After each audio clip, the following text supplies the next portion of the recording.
Tozali na mukanda na deuxième livre des Chroniques, chapitre 7, à partir du premier verset.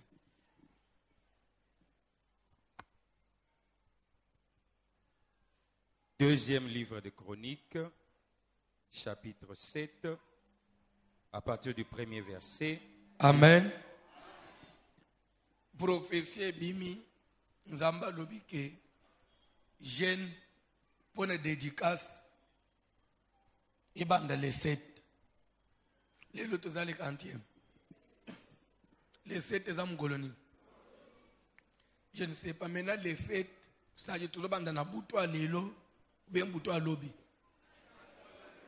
Pardon? Il y a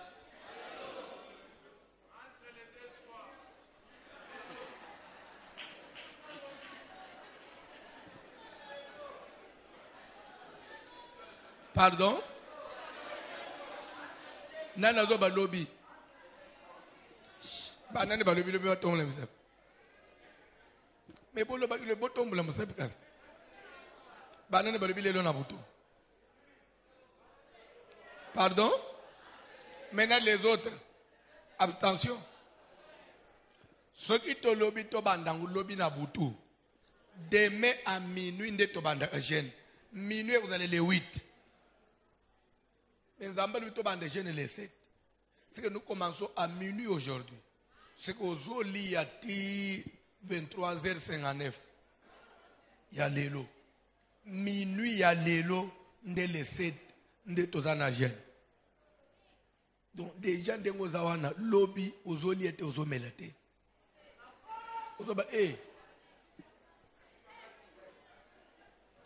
Yoka, ça prendre ou à laisser. Tozo forcer moutouté, tozo imposer moutouté. Au copé au salaté, aux libre. Mais l'avenir nous dira. Décembre 2020 nous dira. Tu peux faire comme tu veux. Yo monito toza ana caméra nanda unayo. Pour tout le monde se coller bien au l'été. Yo ndo yo uluka nzambe. Nzambe muto yo uluka yote. Tanga Bible. Deuxième livre 2020. des Chroniques, chapitre 7, à partir du verset 1er, nous lisons au nom de Jésus-Christ. Lorsque Salomon eut achevé de prier, le feu descendit du ciel et consuma l'holocauste et les sacrifices.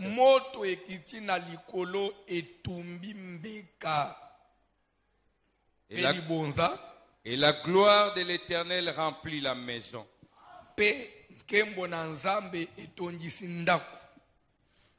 Le sacrificateur ne pouvait entrer dans la maison de l'Éternel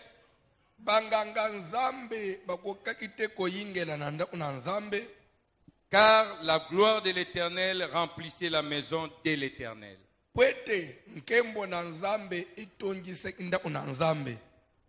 Tous les enfants d'Israël virent descendre le feu et la gloire de l'Éternel sur la maison.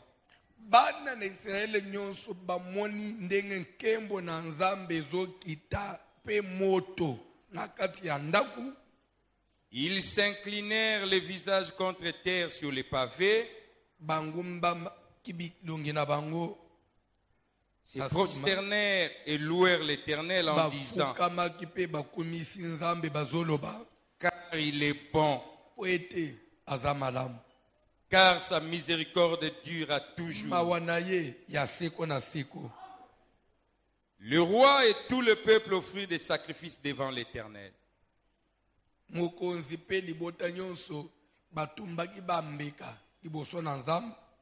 roi Salomon immola 22 000 bœufs et 120 000 brebis.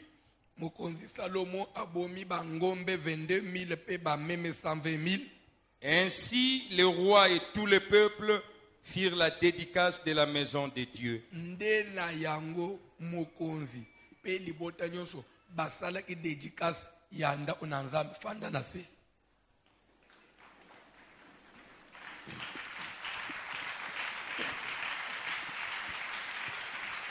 Amen. Amen. Vous parlez français, vous êtes intellectuel. Au 5e verset, on dit, vous me suivez? Le roi Salomon immola 22 000 bœufs et 120 000 brebis.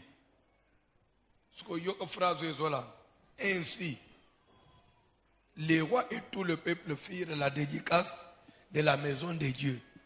En d'autres termes, quand on dit ainsi, c'est comme pour dire en conclusion.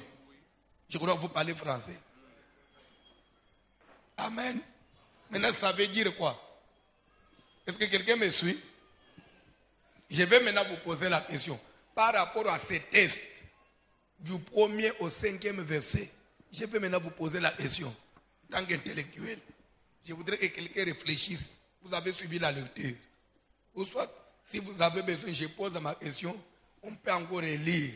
Après, vous pouvez répondre. Je peux poser la question à quelqu'un qui a suivi cette lecture. En quoi réellement consiste la dédicace? En quoi vraiment consiste la dédicace? Lorsqu'on veut parler de la dédicace, qu'est-ce qu'il y a de vraiment de grave dans la dédicace? C'est quoi vraiment la dédicace? Consiste en quoi? Pardon? Pardon? Je ne voudrais pas que vous puissiez répondre pour répondre. Je voudrais que vous puissiez parler par rapport à l'esprit du texte qu'on a lu. Soit, je peux demander, on peut se refaire la lecture. Comme ça, là, je peux aider tout le monde à raisonner ensemble. Reprenez la lecture à partir du premier verset. Lorsque Salomon eut achevé de prier, le feu descendit du ciel et consuma l'holocauste et les sacrifices. Et la gloire de l'Éternel remplit la maison. Les sacrificateurs ne pouvaient entrer dans la maison de l'Éternel, car la gloire de l'Éternel remplissait la maison de l'Éternel. Tous les enfants d'Israël virent descendre le feu et la gloire de l'Éternel sur la maison.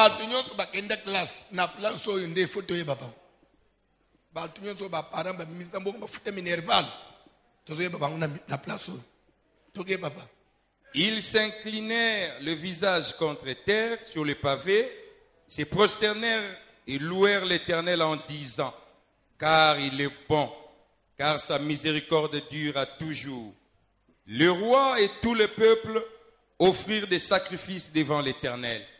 Le roi Salomon immola 22 000 bœufs et 120 000 brebis. Ainsi, le roi et tout le peuple firent la dédicace de la maison de Dieu. En quoi consiste la dédicace? Je voudrais que vous puissiez répondre en ordre. On est dans l'église, s'il vous plaît.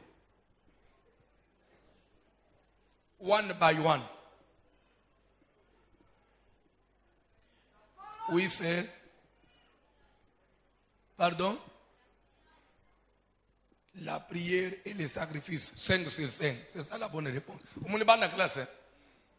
Vous n'êtes pas dans la classe. Vous n'êtes pas dans la classe. Pourquoi la prière? Pourquoi la prière? Bandez la lecture. Lorsque Salomon eut achevé de prier... Stop. C'est que, premièrement, Salomon a fait quoi? Il a prié. Quelle prière? Il faisait la prière de quoi? C'est-à-dire qu'il a fait une prière qui consistait à dédier la maison à Dieu. Si le feu est descendu, c'était suite à la prière qu'il avait faite pour recommander la maison. Quelle prière? Pour dédier, pour faire la dédicace. D'abord, il a fait la prière. Le feu est descendu parce qu'il y avait une prière qui avait été adressée à Dieu. Quel genre de prière? Seigneur, je te recommande cette maison. Ma prière est que tes yeux soient nuit et jour ouverts sur cette maison. Que cette maison soit sacrée, qu'elle soit à toi. Suite à cette prière-là, qui recommandait la maison, le feu est descendu. C'est comme pour dire que je suis d'accord. J'ai créé la prière. Et à la fin, lui et tout le peuple, ils ont fait des sacrifices. Et quand ils ont fait des sacrifices, la Bible conclut, et la Bible dit ainsi, ils firent la dédicace. Donc la dédicace, il y a eu la première partie, ils ont fait la prière et à la fin, ils ont offert, et c'est ça la dédicace. Quand nous parlons de la dédicace, il n'y a que ces deux choses. Il faut prendre beaucoup de temps. Il y a Osambela, et à la fin, tu offrir un Zambé, nde année et commis dédié un Zambé. Donc, quand on parle de la dédicace, il faut beaucoup d'abord la prière. Bato bazo qui me prière, bazo salamabe. Okoye ko sala offrande, offrande ozo sala ya nini? Il faut offrande ya ko accompagner prière au salaki. Mais d'abord ta ya osambela ozuite. Tozo nanu tamulayi ya koyebisa nzambe ndenge biso tolingi anezala. Papa ane onelingi boyete. A Bible de batumi bale bakotambula nzela mu utesuki bayokanite. Mais nzambe tokoyokanela na ye wapi amona na kate. Toyokaneka na ye na prière. Nzambe tosola aneka na prière par les yeux de la foi. Quand je prie, je vois Dieu. Et quand je prie par la foi, je crois que Dieu m'entend. Et il est là. Je ne peux pas prier quelqu'un que je ne vois pas. C'est que moi, quand je prie, c'est comme si par la foi, Dieu, je vois Dieu là-bas. J'adresse la prière à quelqu'un qui écoute cette prière. C'est clair? D'abord, la dédicace, c'est la prière. Lorsque Salomon eut achevé de prier, maintenant quand on va finir à prier, c'est alors que on pourra maintenant faire des offrandes pour que les offrandes accompagnent cette prière. Est-ce que tu peux dire à celui qui est à tes côtés, il faut prier?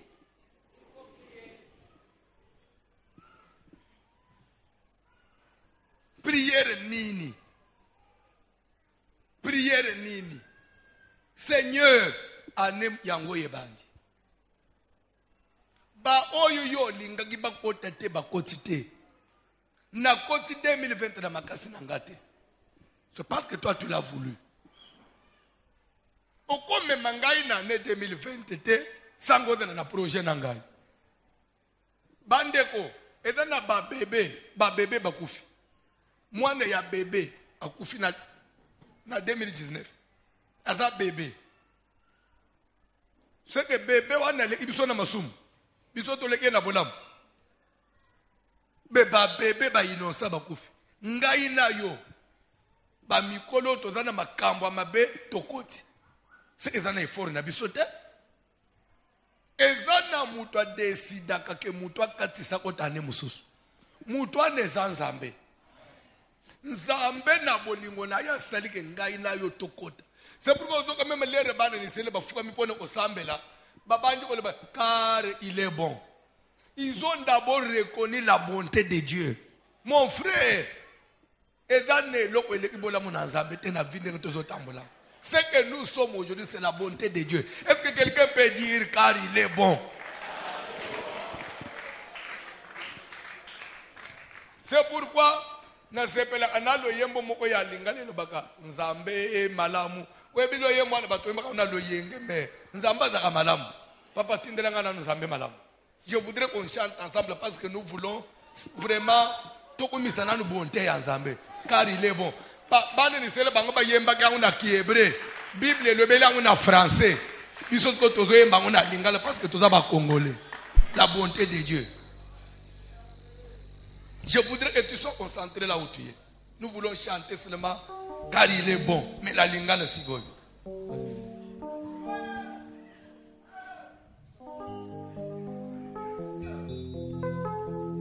Zambe malamu, Zambe malamu, Zambe malamu, malamu malamu, Zambe, Zambe malamu, Zambe malamu, Zambe malamu, malamu, Zambe malamu mingi, Zambe malamu, engaye, Zambe malamu, engaye, Zambe malamu, malamu, malamu. Natali bamoy nanga, Natali libota nanga, nalobi yoza malamu malamu. Nazalaka nzoka ya kokufa, mokonzi yosekwisanga, Solo yoza malamu were, malamu were, malamu. Zambe, Zambe malamu, Zambe yo, Zambe malamu, Yesue. Sokotalaki sérieux, il fallait au télé. Sokotalaki sérieux, il fallait au télé. Zambe yo, Zambe Enga yo, oh,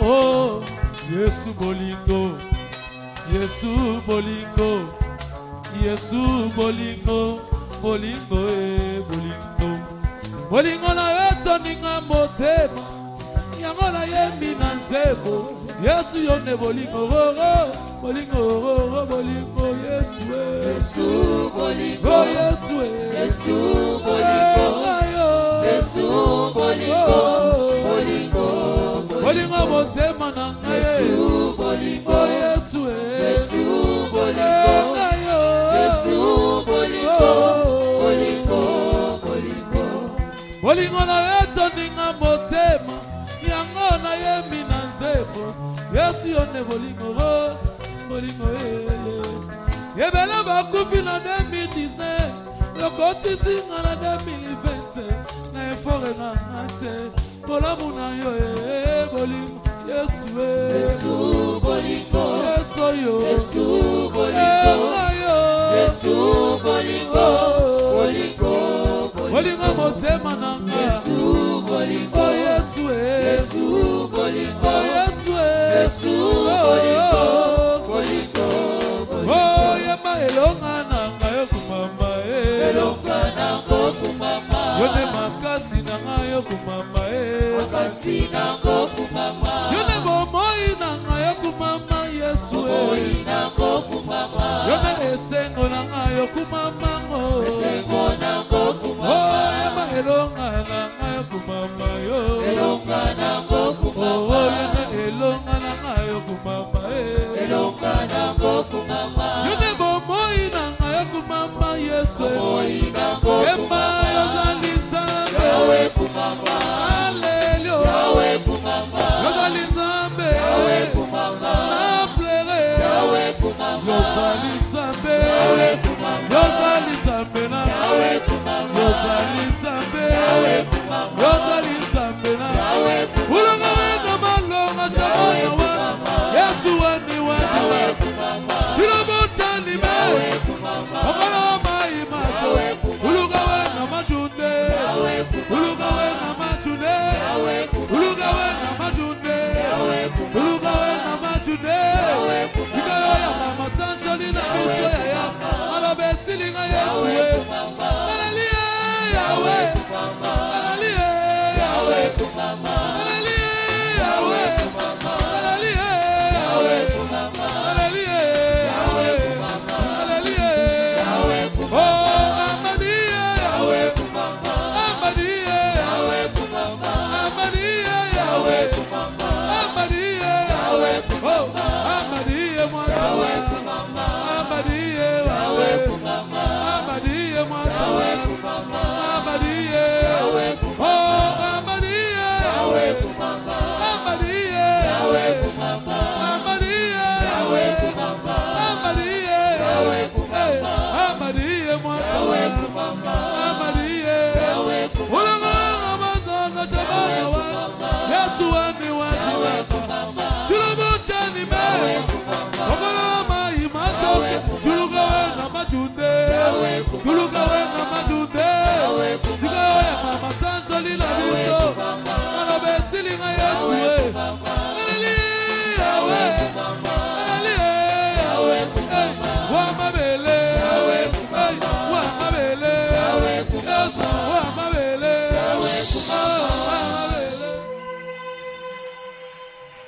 Bible lorsque Salomon eut achevé de prier, il priait, il disait quoi? Et moi et toi, nous devons prier.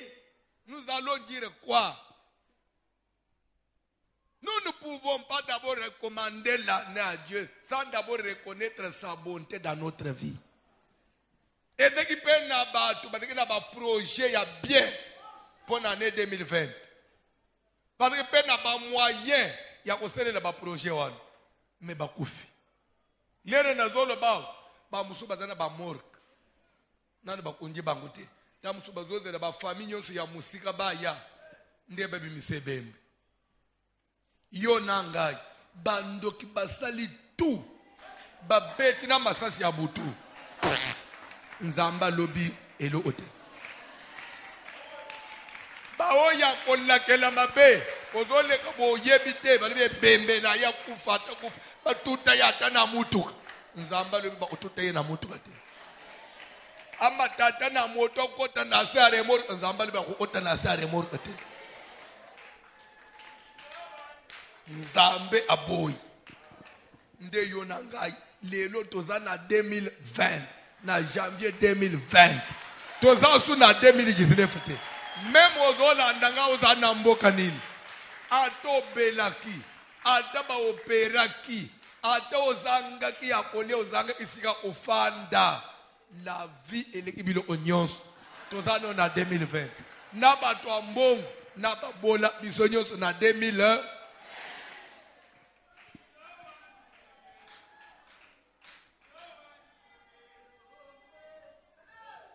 Il y a un Dieu. Et tant que c'est Dieu-là, à l'embibi sauté,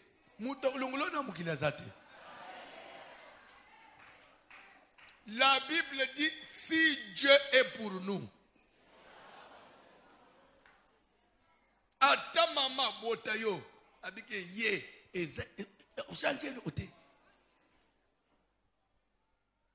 parce que Nzambe azali. Bana ni seba banyina nuko yemba car il est bon. Sukazana batu malamu. Mutu malamu za Nzambe. Ya batela ka mutu na oyo zo sala yemba bembe ya zo bateleka. Soko yebite ba ukilitiste batambula anamboko. Bazo sacrifier batu tongo midipoko. Me mutu abatela bango za Nzambe. Mutu apesa ba pe mabomo ye za Nzambe. Même bandoko ba pumbo kana butu bagende obuma batu. Azo matepe na avion na ye ya banzanza wana ekwe ite. Nzambe mutu azo batele. Pone ni atanda ke peut-être abongola ta motem. Nzambe azo de ta mususu akobongola ta motem. Azo sala mabe Nzambe bite ta muso obongola motem. Mutu abatela abatu nyose za Nzambe. Abatela ananganga kisi. Penganga kisa loni biloko na ina bilanga. Nzamba tini mvula ebeti pe boti sibilo kwana. Ponganga kisa zo eloko akuli.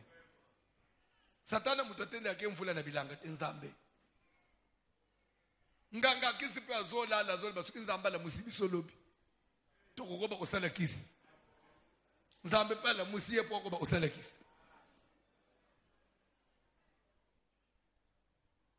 Nzambe wana ndazali papa po nanga na yo.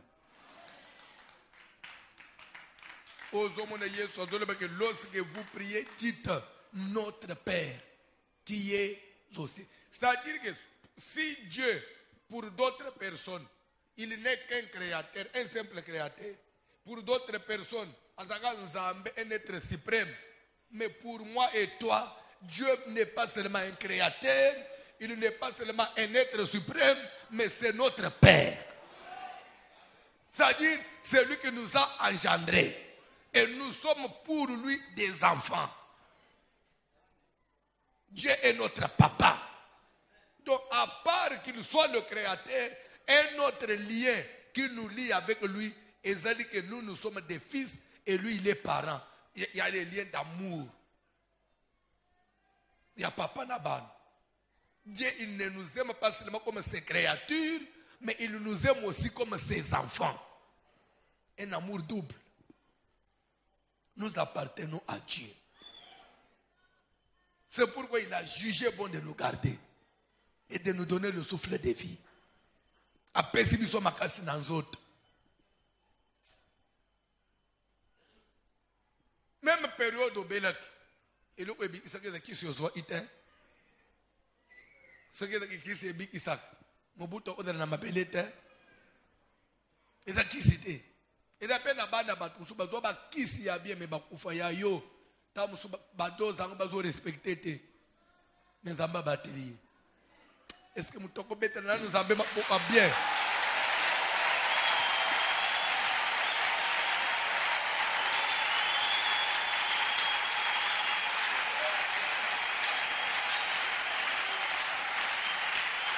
C'est-à-dire que eloko nako senga yondengo tambula kaboyi.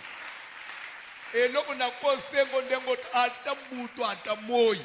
Ata ozolota usituki na pongi. Olingo tele mokende kuse soulager. Il faut dire car il est bon.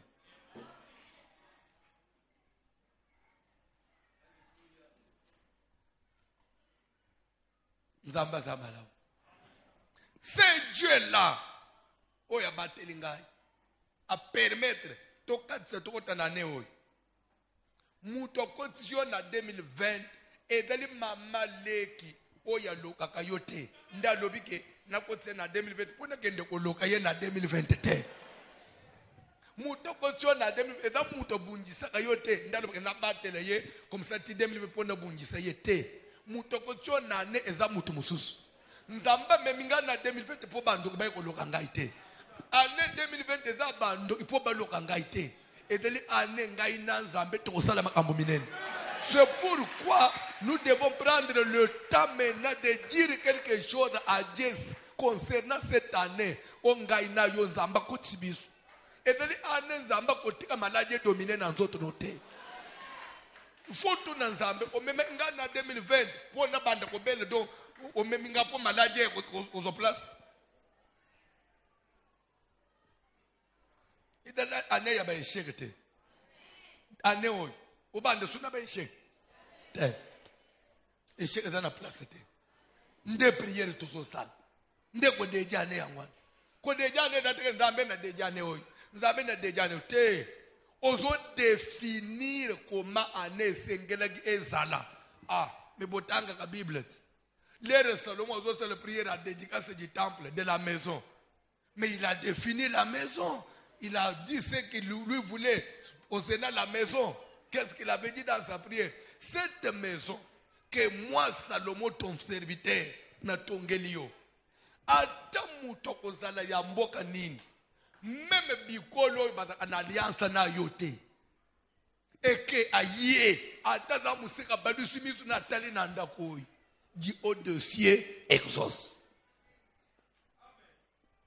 Ata muto kozala me abomi mutu. Eke na lole yo kangeli kanda ulingo boma ye suka kimeli na ndako akomika na ndako ngasa muna tongeli yo tika kanda na yo analimbisa ye atoko za na ukangilona ke mvule beta te poza na kanda po mukile sumuki soki bana na yo bakimeli na ndako ngai na lobi ke tono evanda batombole miso likolo fungola lona renoncer na kanda no kisamvula to ozomonda keze ki prière ya black te pe prière wane sala. Je voulais dire quelque chose à quelqu'un. Je ne suis pas venu blaquer. Ngai prière na ngai ya 2020 ko sala makamngana ko senga na nzabi je crois le Dieu qui a créé les oreilles akoyoka ngai. Lui qui a créé la sensibilité, il a aussi un cœur sensible. Nzamba koyoka makambo na ngai 2020 le sam soki ya Salomon et Sad yanga ye ko sala année oy na ko échouer te. Na échouer pourquoi? Na échouer pourquoi? Nga yanga vi nataka bakela nga kabona ba échec. Salomon asambeli. Puka au ba kaka conclusion lorsqu'il est achevé de prier. Mais kota na muzu otanga détail ya prière wana. Landa musuko na maloba nyonso detaye na muzindo oyo kama kamuni na lobaki mais lera silisi makambwana lera siko loba maloba wana Seigneur ndakoyo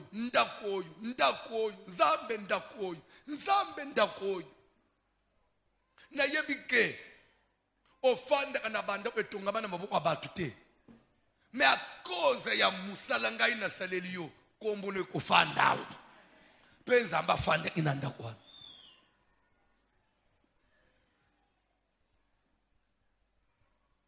nde ozomona même Daniel na Babylone en déportation.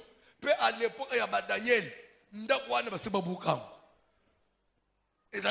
Mais afunguli kaka fenêtre ataba buka fondoma itikala anase ya mabele.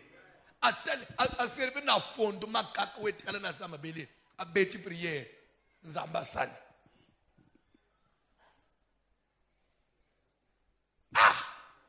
Bongo bisoto zo sambele Yesu azana bomo Yesu ndako babuka kate azaike kote alonga liwa pendenga tofanja wasomon yo sambele weshwe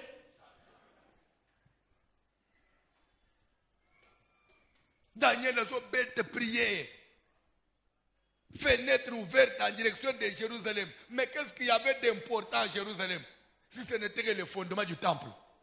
C'est ce qui faisait de Jérusalem et Jérusalem. Baye bakangi Daniel. Yo soli ngana makambo prière te. Lokole yo soli ozana ensemble. Uzokenda na libulu abankosi. Nzambo wapi? Oya prière à Salomon. O Daniel sabelel ataleki na Jérusalem. Boche na libulu abankosi bakosi baliye.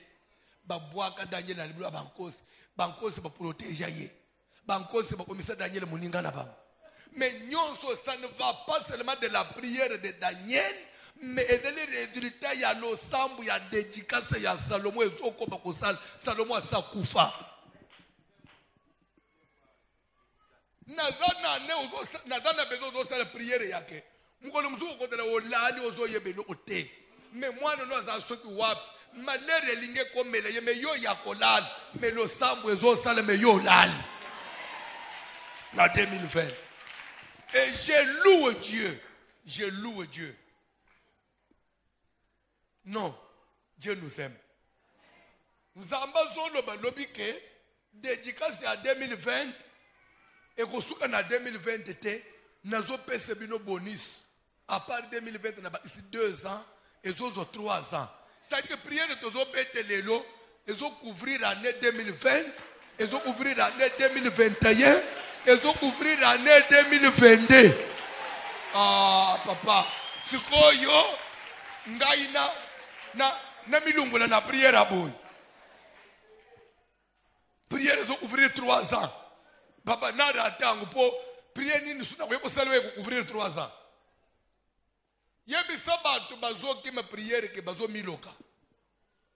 Ce qui va yeba que prière, ils ont couvert 3 ans. Il fallait bien qu'on la tao. C'est-à-dire que dans 2021, il y a un lali, jour où bien na sambeli bien te, depuis que prière dans 2020 ça. Il y a des dédicaces. C'est ça. Donc c'est-à-dire que la prière provision il y a 3 ans. Donc ma kambo na koyebi nzambe na neo na dédicace oyo ndezo kende tina 2021. Ezo kende tina 2022. Sur l'air de la dédicace à 2021, il y a un souhait pour banda ba fait na 2023. Ce qui te mettait à 2022, et que tu pas 2025. Donc déjà tu en avance à blague. Ndoko ya kulinga lokanga ya luka pe avance à 3 ans. Lorsque Salomon eut achevé de prier, est-ce que tu pourras aussi prendre le temps de prier?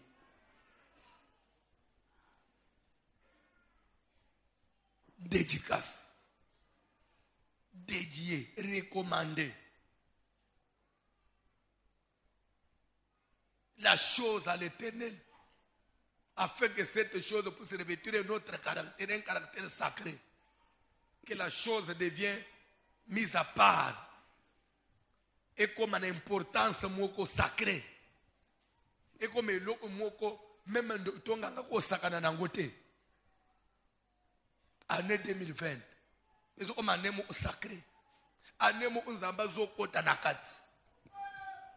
C'est année nganga ko sakana na yote. Parce que nzamba zo kota na nyam. mikolo nyonso ya année 2020 ezokome mikolo nzambe aza na liso ouvert parce que Salomon avait dit dans sa prière que ton œil soit ouvert jour et nuit sur cette maison et que ton oreille soit attentive. C'est-à-dire que ndakwane koma ibutu mo nzamba talaka boy. C'est-à-dire que osale jeune ndakwane nzamba zana liso talaka boy. Bonso nzamba fungula liso etalel kolwa ndako babuka. Bongo ane oyo biso to kobanda kobelela nzambe butu moyo. Nzambe pa kufungula liso na ete kobanda janvier 10 décembre. Liso na nzambe etalel kolwa ane oyo. Atana zokende na ba voyage, atana zokende kosala ba faire ba activité na ngai, lisu na nzambe kozalaka na ngai boy. Siko yondo kokoyela wapi, lisu na nzambe yango ezoveye likolo ya bana na ngai. Okokotela wapi? Parce que Bible ezoloba que celui qui garde Israël ne dort ni ne somnole. Aussi longtemps que la personne qui nous garde ne somnole jamais. Maintenant ndoka kwe mutoko ko somnole muke ndoka profiter mais nzamba somnola kate. Tika anewo liso na nzambe edele kolanda onayo. Liso na nzambe edele kola misala na yo. Soki basala yo ba aventure, basala ba aventure ba newana. Ba profiter ina ignorance tozaki nango na mwa distraction muke tozaki nango. Mais o ya neo tozozo soin ya kobondela nzambe. Na ba prier. Pena sima to ko sala sacrifice ya ko accompagner. Ndoki yo nani nganga iloko nini.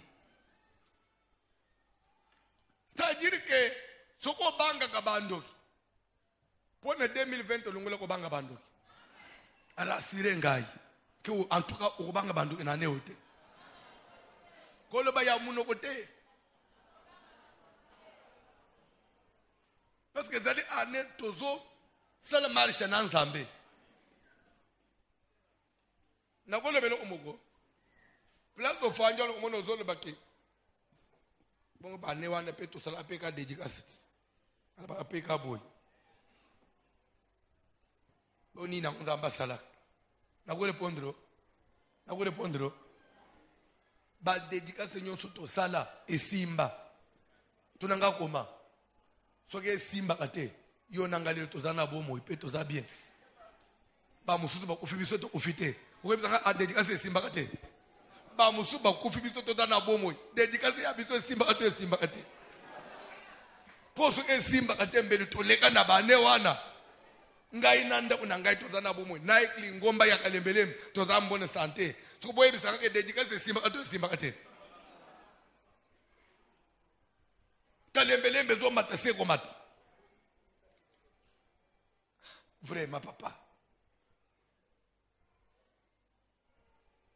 Kotalaga asante ozana ngona ba dédicace nyo to sala esimba na yo yamba londe zo fungula siko makambo dédicace yamba lo ezaka ya santé te eza dédicace ya 1000 mariages na kalembelemba ta vous-même 1000 to sengi nzambe 1000 mariages pour l'année 2020 siko na 1000 ya yo dana katite ate yonde ozana ilongi alibabe o bazole bakeyende etula ya lisuma bakosi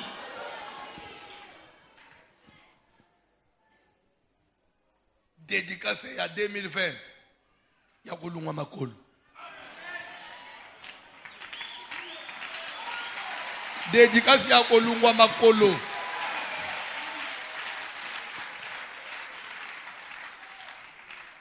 dédicace à 2020 ya kolungwa makolo. Kolungwa makolo wana eza teke eza mutuka ya bazo mema yote yo mo una vola. Bande kuna zoebisa yo. Amen. Mutuka ya uvangi na sim chauffeur azo mema na yo mo ozo mema elengi mutuka eza komema. Peso ki boyebite soko zo tambule bozo mutu ke zo tambule misu ya batu nyoso le batala d'abord mutu baluka bamona nana zo même yo mutu za sema ba kipe yote mama mema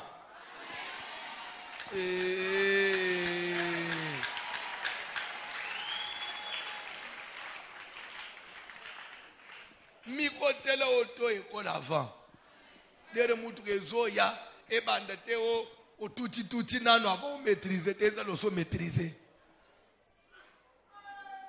2020 dédicace à ba voyage. Ezama kambuna zolo ba onzamba yebisingai. Ozakana passeport te lobby eza jour ouvrable.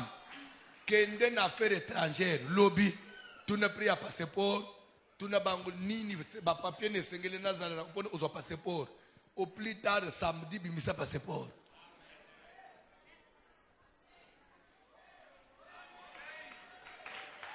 Où est cette dédicace à ba voyage? Bimisa passeport.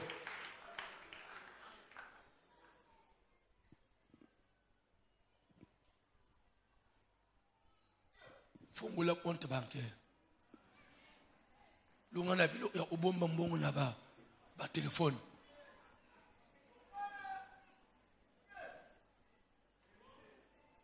Lero ke l'ambassade ba kutuno teke la recette bancaire olibite yango na yeme pesa. Azo seka. Ozo miseka. Na ajina yohana.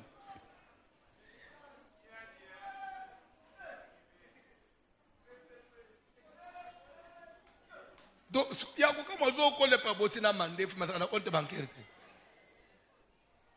Même si on n'a pas de télévision, on n'a pas de compte bancaire. On n'a pas de compte bancaire. Moi, je ne sais pas si on a un compte bancaire. Je peux sur la naïe. On a sur la naïe. On a passer un numéro de téléphone. Famille est dans la liba bétonné.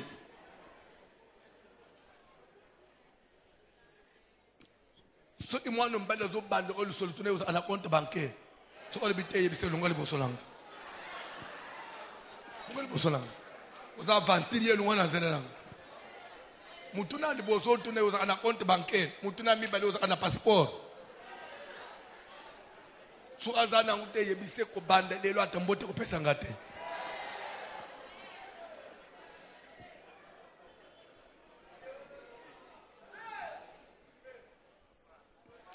Telescope place aux attelés aux banasa motema no soko lanjwa no utula oleba on motema oui ou non j'ai le Saint-Esprit qu'est-ce qu'on a répondre yo OK lokolo yo zolingo utula te okobale pe mibali ya jarawan mibali ya jarawan baninga bazofunga bazo mibali ya local.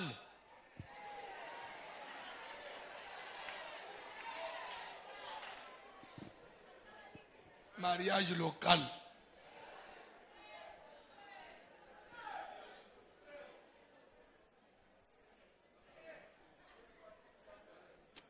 Beta mabo uzamba fungula vie.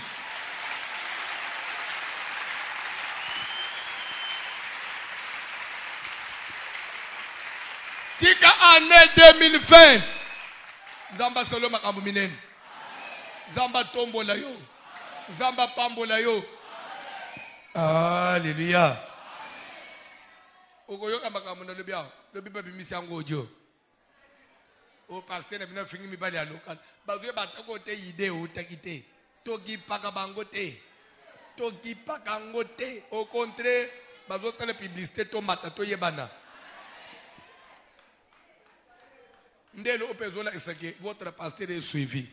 Yo si pasteur nyo soka nyo so ko lobali kambo bakipa. So on va occuper les camps, c'est important. Et ça, c'est comme thème pasteur. Nous avons besoin de savoir que nous utilisons même les voies les plus mauvaises. Mais l'essentiel, il vise l'objectif. Je vous jure, na ombo Yesu. Maman moko benga na Ottawa, na Canada. J'étais au Canada. Il y a benga, il ne savait pas que non, je crois que j'étais aux États-Unis. Abenga le minazo bengo na Canada na Ottawa. Na oui, moi je suis en Amérique. Oui, na ibi en Amérique.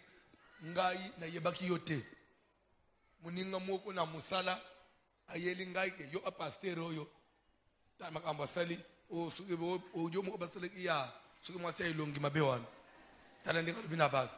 abilere zinalanya bon siko nini yang eska loba kaka boyo bien ezaki na ide moko abite soko li ubeti na YouTube ndo koyo kalite nde albinde siko na ke lokalite yango na yoka nini etindeki oloba bon le na lanjilite nde koyeba pe na ibio na kangama na yo libera na oma mwana na yo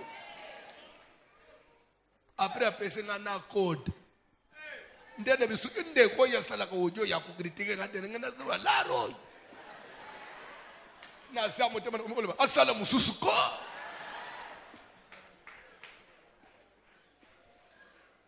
toko eshuakate parce que cette année elle est consacrée au Seigneur. Elle est consacrée au Seigneur. Quand quelque chose est consacré au Seigneur, Dieu lui-même en prend soin. C'est ce que vous devez retenir. Quand on consacre quelque chose à Dieu, Dieu en prend soin. Ce que vous voyez éviter, Nzambe, j'ai déjà enseigné, ça fait longtemps, sur la profanation des choses sacrées. Dans une église, profanation des choses. C'est-à-dire que quelque chose qu'on consacre à Dieu devient sacré. Et la chose sacrée est tenue à être respectée. Quand on touche n'importe comment la chose qui est sacrée, Dieu vous taxe et vous avez profané et Dieu vous punit. C'est-à-dire que comme 2020, nous sommes entrés au Dédia ensemble, l'année devient sacrée. Parce que il profane. Et mutoko landele za yote ezali mutu oyo à qui la chose a été consacrée. Ah! Quel avantage au consacrer à Nepa Nanzambe. Et pour citer, dédicace 2020, à part que tu connais comment on doit dédier la chose, ils en ont thème. Tout lié. Que foulera la plante de ton pied. Je te l'ai dit, c'est-à-dire, ils ont dédicace de la prise de possession. C'est une année où nous devons posséder tout. Place-nous sur le côté où posséder. C'est-à-dire que nous avons. Alléluia. Soko yotata o test moko d'engagement ils ont seulement quelque part. Au côté aux salles. Je prends déjà possession de cette société. Je possède cette société. Du fait que na yao Bible zoe sanga biskama olonange nyate pesa melingai. Ngalo kola na sena nyatia. Ise pesa melingana tikale hao. Ngana kosala obandi au posséder. Et je vais vous dire une chose. Waneza c'est la folie de la foi. Ndengo zaboy. Soko lula ka kosala tana primature. Atana présidence, atana onatra atawapi. Mugolo moko sala tout.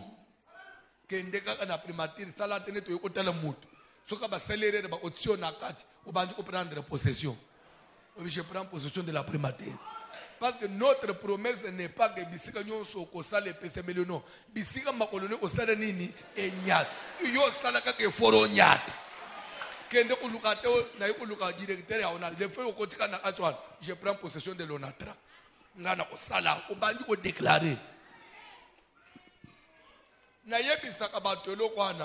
Je vous jure, ce n'est pas une blague, mais c'est une vérité. Nazakana ngai mboka nyonso na komak.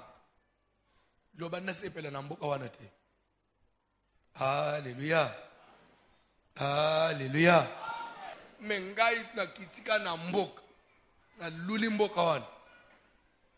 Kaka na aéroport anatal mboka ito oboy. Seigneur, je prends possession. C'est-à-dire que voyage au Nayo, il y a soukate. Le col est Italie. N'a qu'ende déjà Italie plus de 3 fois. Italie n'a qu'endaka et pas congolais.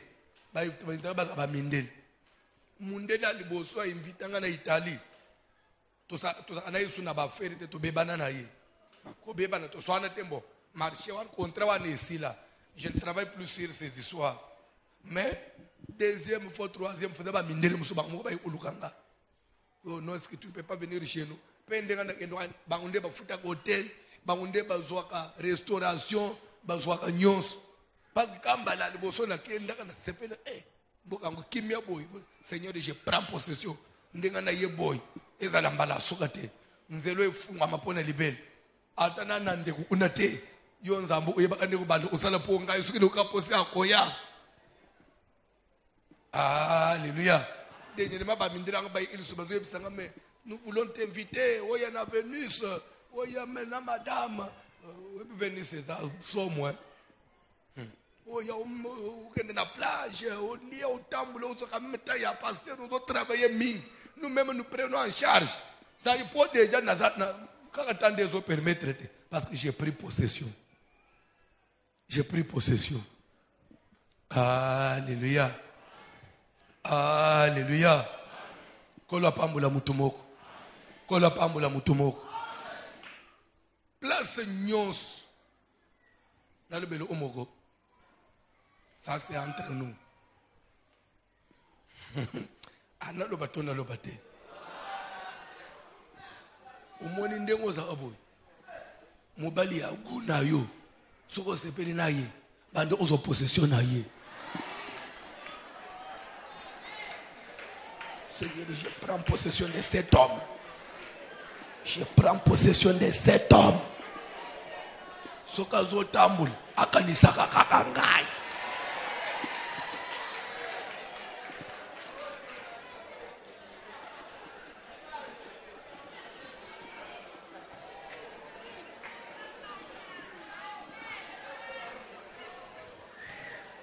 Nakamwa kabana basi mususa o babwa kisingai. Yo mutongo zo possession na yete. Hey! N'apfungule bino quelque chose. N'apfungule bino quelque chose. Bon, na sala ngote metoyoka. Parce que ngai na njimeli nzambe na zana no minere mwana mukepe depuis na kota libela na zonga suzu na mukilite. Mais les tozo ko le tobande oyo même pas grand frère bani. Bon na masola tile le toyoka na o ba moto so kenda olinga ba sina kisi. Ebto so muso bilo kwana. Akipanga nganga sani le kisi ke soko ke luka kaka mwana mwaswana. Soko pesa tambote pamba boy suka ka ndimi mbala mo olinga yo. Ndio mwana mbala so sali tuka ata olinga ayete so ka bonjour. Parere bonjour oso onjimika na ndenga yo okolinga yo bandi kolanda yo oyebate. So nini sala anakisi wana. C'est que bazozo possession esprit na yo. Bon so inganga ko sala kisi posséder mutu. Bon nzambo akela motema mutu.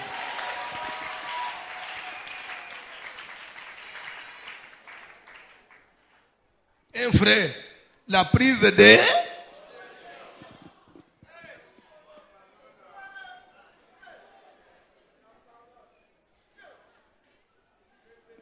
Seigneur, je le possède. Je possède son esprit et son âme, sa pensée. Parce que même Dieu, il nous possède. Dieu nous possède si vous ne savez pas. Bible dit que nous ramenons toute pensée captive à l'obéissance de Christ. En d'autres termes, nous possédons toute pensée et nous la soumettons à qui? Vous comprenez? Tout comme aussi tu peux posséder le cœur de ton mari, l'esprit de ta femme et le tourner vers toi.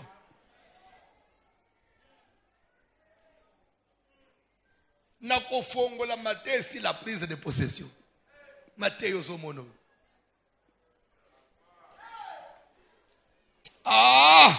Toko koba no bitele malikono. O nini? Elo nini sila kate nini olingini? Nako na prise de possession. Mawana yo tele bato prier. Tele bilongo bino bolinga. Tele malikono.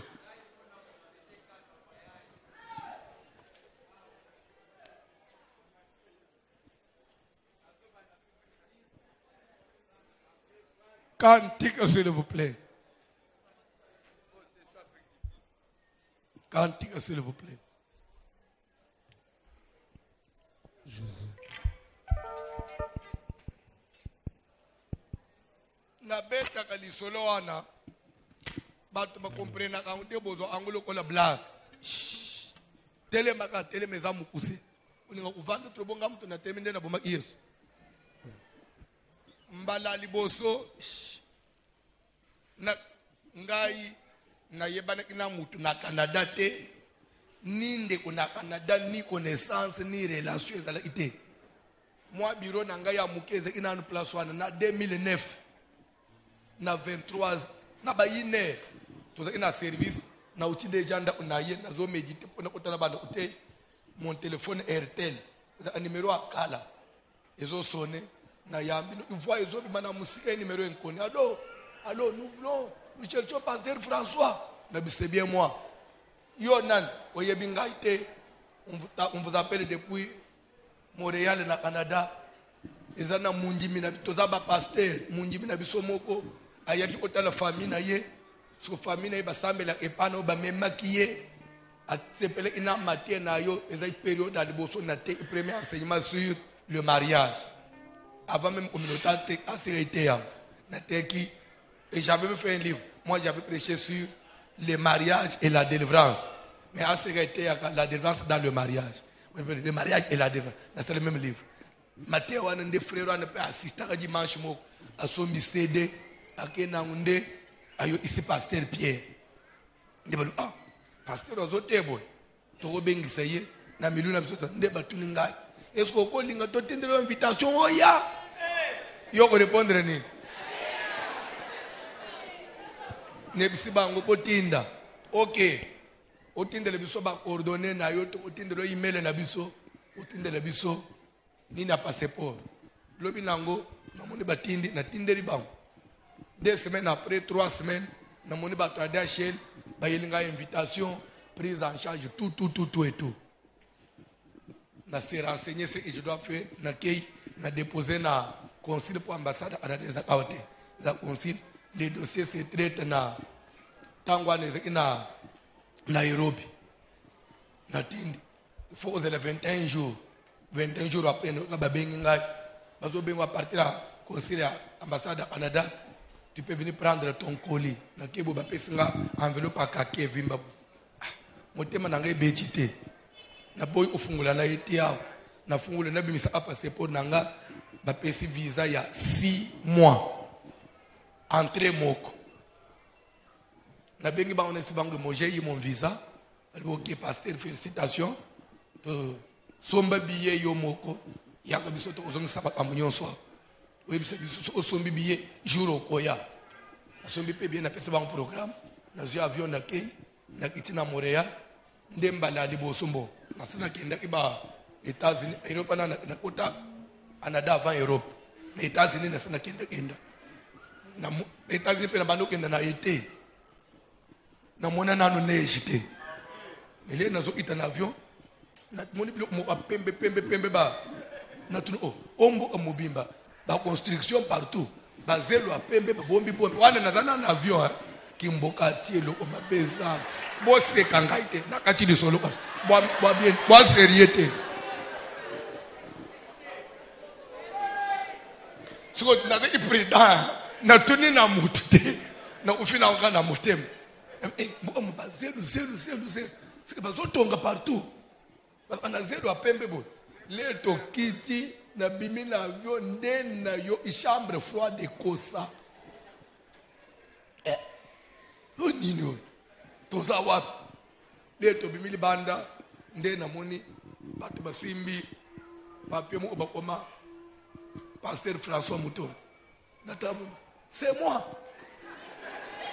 le wana nazeki nanu muke makasi naza aboy batala mwa mutu wangu tala muke ko bayo ozo ezaki pasteur Flora na pasteur Pierre basinga to bimi ngana koti na sima mutu ba mbaleli boso bazo tozoke nzela mulaya parce que pour nanda vous pouvez faire so amutage za même 1h30 les tozoke ndena bani kotala bazelo wana ya mipi na tala bo nzo ande zaba neige de zaba ba glaço ya ba malili wana net na congélateur kanga kambo mobile bo ezande bo na tuni bangus na tsaka na pour na vérifier ce que les neige à son s'il y a beaucoup de neige oui pasteur il y a des neige donc na tuni na ndenga ya boanya na utela te on de neige il y a beaucoup de neige mais où to y retard Et c'est pas du tout que ah, des neiges. Merci, dans mon thème. Oh, nga kutu na tuna kipam. Omoni pasteur bon. Pasteur Kankens. Général Kankens. Général bien quoi? OK, Albert Kankens. Hier jour à liboso akenda, badoba asota mibo alikolo. Ah, abite na tangango ka na bibi. Na koyela ngo kaka na lalela na lopo. Na mona kaka que même si vos péchés seront rouges, ils seront blanchis comme la neige. Na kweta musuma suma de la blanche comme la neige. Et ça pas eux. Et ça pas émotion et ça la mutunyo sozo seka ngai. Boniko. Na occupé yote. Bon, je vais vite. Lorsqu'on conférence est bandi, tozala ki ngai ya Afrique, pasteur ya Belgique, moko ya États-Unis, pasteur Florent, Toronto, pasteur Pierre, Montréal. Combien? 5. Il y a Liboso, il y a Belgique, le premier jour. Après, il y a Toronto. Après, il y a États-Unis à terre. Parce que jour moko, il y a des lobby, muto oteya ezali oya uti na musika, uti na Afrique, na Congo, bato bazobeta mapo ote.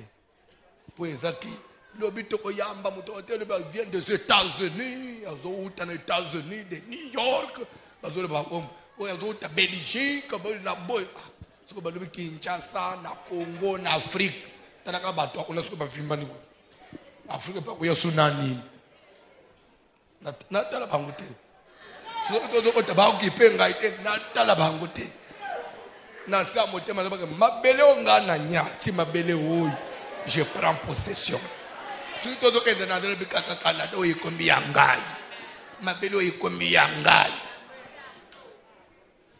lera na matina share présenter tiba silisi. Asa motema nabi pasteur Pierre Osambe asa motema na bani Seigneur na zona possession banjimi o esprit na bango nyonso au nom de Jésus je prends possession de la salle esprit nyonso contraire esprit d'opposition na brisango au nom de Jésus na zo soumettre bango tout na lité na hôtel sikoy na pesi verset Luc 13 d'abord verset 10. Il y avait une femme possédée d'un esprit qui la rendait infirme depuis 18 ans. Elle était courbée, ne pouvait pas du tout se redresser. N'a pas dit l'été. Tu es au Canada, aux États-Unis. Ça fait combien d'années? Mais ta vie, pourquoi elle n'est pas redressée? C'est que tu es courbé. Amen. Amen. Lebi mwana maya nyati na fiakoli après na bandi nakata ta na be sili yo adike sukilite za ile ngite odobi nakata bakolobani kata le na munike se simbi wale mwalo lendu suko ya Afrique bandi ko zangana nazo kata te il a maté Sili, il a un bureau à pasteur. Papa, pourquoi gaspiller beaucoup d'argent? Nous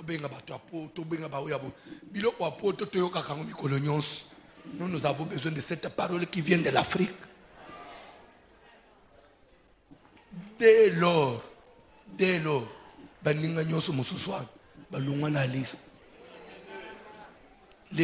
ça fait 10 ans. Amen. Canada est comme un beau Kananga. Je peux rester là-bas, je peux vivre comme je veux. Amen. J'ai des cartes de crédit comme celui qui vit au Canada. Je peux prendre par crédit. Et je suis ici, je paye. C'est-à-dire que comme il m'a béni, pourquoi? Parce que j'ai pris possession. Je te donne cet exemple pour l'importance à mater à la prise de possession. Et ratagate, soko betiango comme il faut. Et loko nyonso mona ka musiko lulaka. ekokoma ya yo. Ata mutuka moko yo lulaka. Changu na priye sanza Seigneur, je prends possession de ce véhicule là. Ngai na otambola na acha mutuka wa.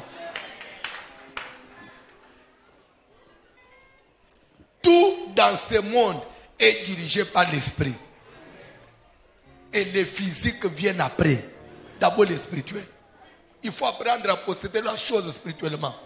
Et non, même Dieu a dit, créons l'homme à notre. Tout commence par l'imaginaire.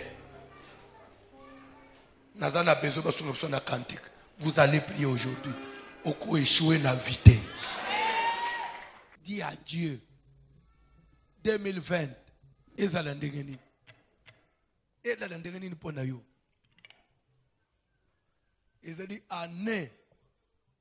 Ozolunga na ufuteli. Oma baye. Ezali année. Ozolunga na via ose débrouiller. Ozo oma stable. Ozo oma patron. To sambele na ombo na Jésus.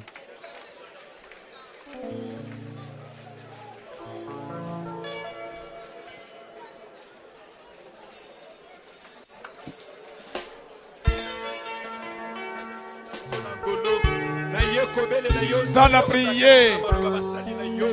Père, na yeko de Dieu, na maboko na yo. Na yeko de Dieu, papa, ministère na maboko na yo. Na yeko de Dieu, nyonso yangana na maboko na yo, Jésus. Car la Bible nous dit, wesa na maboko na yo, moko takoka na koboto na yango. Bosa tuna ngolo na yo, kobele na yo. Na yeko de Dieu, car la Bible nous dit, invoquez-moi, je vous répondrai. Seigneur, na pourquoi le lot, na yeko de na yo, le kola salono. Bible zola bayete, tango salowa sirisakandako. Akendaka na kobele na yo, c'était par la prière. Jésus, na prière na pourquoi le lot. Na yeko tika ane o, ane de binive. Na guya no yo, toki ba ane nyoso. Zambe la zambe. Toki ba ane nyoso yo. Akutela kana ni manimi. Ikabote. Akutela kana babloka.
Requête et Asuka, la prise de position. Vous allez prendre possession, la prise de possession. Vous allez prendre possession de l'année. Que cette année ne vous échappe pas. Qu'aucun jour de l'année ne vous échappe. Même pas un mois de l'année échappé. Tout le mois, tous les jours, que Dieu vous donne la domination. Prions au nom de Jésus. Na kombo na Yesu. Yahweh nazokende kozo possession na poko alelo. À travers cette année 2020, Yahweh nazokende koteleme. Force nyose zora bakombo na yote. Kuya nyose zora babonzambe na yote. Seigneur, la Bible nous dit, la foulée ramplante de vos pieds, je venais en possession. Yahweh le Coran a dit année 2020. Force nyose Yahweh. Kuya nyose échec. On nyose limitation. On nyose instabilité. On nyose paix. On nyose réception. La finale Yahweh. Nazokende kotelemela. Nazokende kokoisa. Nazokende kokwaza. Force Jésus. Na pokwa lelo. On nyose bana kotele. On nyose bana koreklame. Na ministère na ngai. Ete mala tongo mate. Kana mona mona mute. Nakende mosekate. Force na nyose na pokwa lelo. Nazokende kokoisa Yahweh. Le puissant de Jésus. Yahweh na gende paina yo. Elomena ye paina yo. Elomena ye paina yo. La Bible nous dit. La Bible avait dit. Que personne ne se décourage. Perna pokwa lelo. Lokola musalina yo. On ne met que personne ne se décourage. Nous allons avancer. Nous allons avancer avec toi. Le puissant de Jésus. Force nyose Yahweh. Force nyose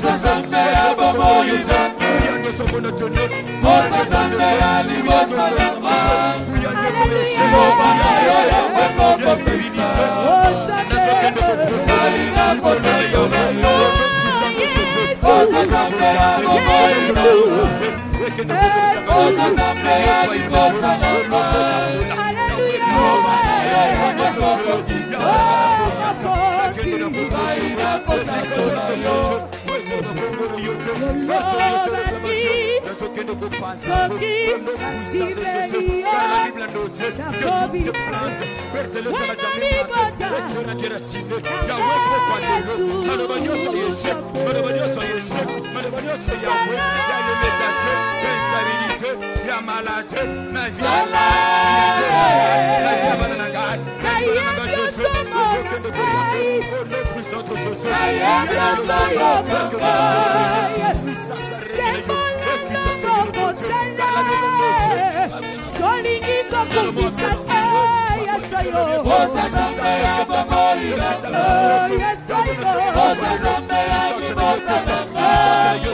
Ce qui est dans la force moko et s'oppose à Kanayo en 2021. Parce que eza année nzambe mo ozolo ba que na pesibino pe na ba iselebino na 2 ans mususu dans les 3 ans. Force Seigneur sur la résistance na vie na yo na makambo ko sala ne oyo o sana mokezo simba te ane oyo simba te poye ko simba so aneni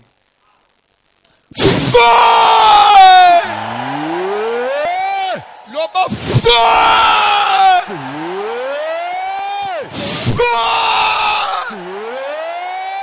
résistance kweya barrière we belela moto na me kombo la dela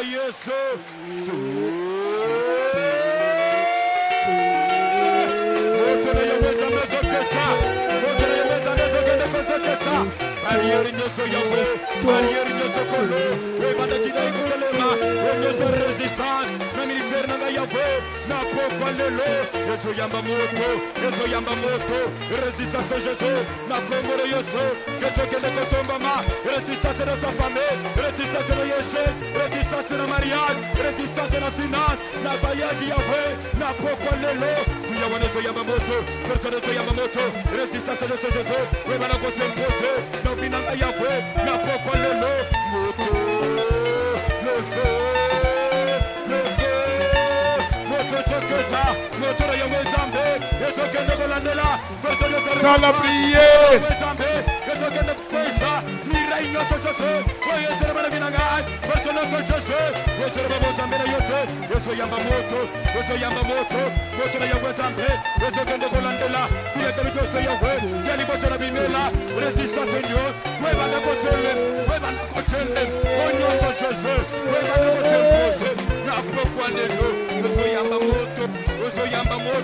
La Bible me dit qui est grande montagne, défenseur qui sera la planète, la procole montagne ignoso, ya résistant, montagne ignoso, ya résistant, na Maria Chinagai, eso yamba moto, montagne résistant, na affaire na Joseph, na finance yanga we, na stabilité yanga na ngai, eso yamba moto, moto soketa, moto na yawa soketa, eso que de Golandela, kuya nyoso résistant, ila nyoso Joseph, koya nyoso Chelema, eso la boîte mobile, koya tellement na Chinagai, eso me na résistant, eso que de yamba moto, au nom puissant de Jésus-Christ. Voici l'homme, voici l'homme, voici l'homme, voici l'homme, l'homme de